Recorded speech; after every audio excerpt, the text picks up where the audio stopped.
Kebayang gak lo kalau lo dipelet sama tante lo sendiri? Wah gila sih. Enggak sih, gila. Gak masuk akal kan? Itu hancur banget sih. Nah ternyata ada kejadian yang terjadi di daerah Jawa Timur. Itu sekitar tahun 2000-an awal lah. Ada seorang ibu, sebut aja namanya Julia. Julia ini seorang janda, punya 3 anak laki-laki.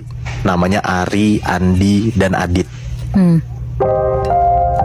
Cerita yang mau gue ceritain ini cerita tentang Adit yang dipelet sama tantenya sendiri itu. Julia ini nikah muda, jadi anak-anaknya tuh udah cukup gede lah sekarang. Dan jarak mereka tuh gak terpaut jauh. Anak yang paling bungsu, si Adit yang tadi gue bilang, itu tuh udah kuliah dan bisa dibilang yang paling ganteng lah di antara abang-abangnya. Singkat cerita, Julia itu nikah sama cowok duda namanya Roy.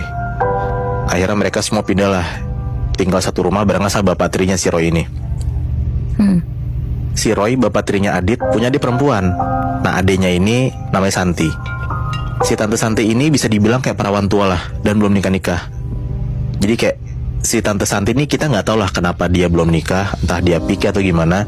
Tapi harusnya di umur yang hampir 40 tahun ya harusnya sudah nikah ya, cewek ya. Pada umumnya gitu sih. Pada umumnya kan. Dan bisa dibilang Santi ini mukanya nggak cakep, B aja gitu. Karena si Santi ini deket banget sama abangnya si Roy, ya sering lah akhirnya dia main ke rumah Roy. Kan sekarang juga Roy udah punya istri, punya anak kan. Jadi pas dia nyamperin ke rumah Roy ini, ya pasti ketemulah sama Julia dan anak-anaknya. Ya.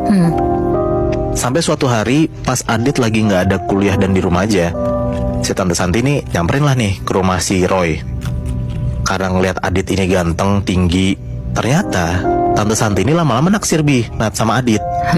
Ya padahal kan itu anak sambungnya abang sendiri kan. Benar. Iya. Tante Santi makin sering lah tuh main ke rumahnya dan selalu cari kesempatan buat ngobrol sama si Adit ini.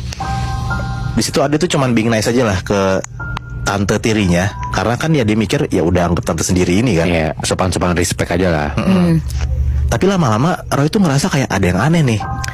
Tapi lama-lama si Roy ngerasa ada yang aneh nih sama adiknya. Karena kok tiap selalu datang ke rumah nanyanya kok Adit mulu, si anak tirinya terus. Akhirnya Roy ngajak ngobrolan nih sama adik si Santi nih berdua doang. Ditanya tuh ke Santi kayak sebenarnya ada apa. Barulah Santi ngobrol, ngaku nih ke abangnya ke Roy. Si Santi bilang ke Roy kalau ternyata Santi tuh naksir sama anak bungsunya yaitu Adit. Kaget lah Roy di situ. Tapi Santi tuh bener-bener bilang dan ngeyakinin Roy kalau dia tuh beneran naksir dan suka banget sama Adit Santi mohon-mohon ke Roy dengan alasan ya, masa tega banget lihat adiknya udah perawan tua, nggak laku-laku, apalagi sekarang dia suka sama yang deket banget nih sama si Adit kan. Minta dibantuin gitu maksudnya. Iya. Oh. Nah akhirnya ibalah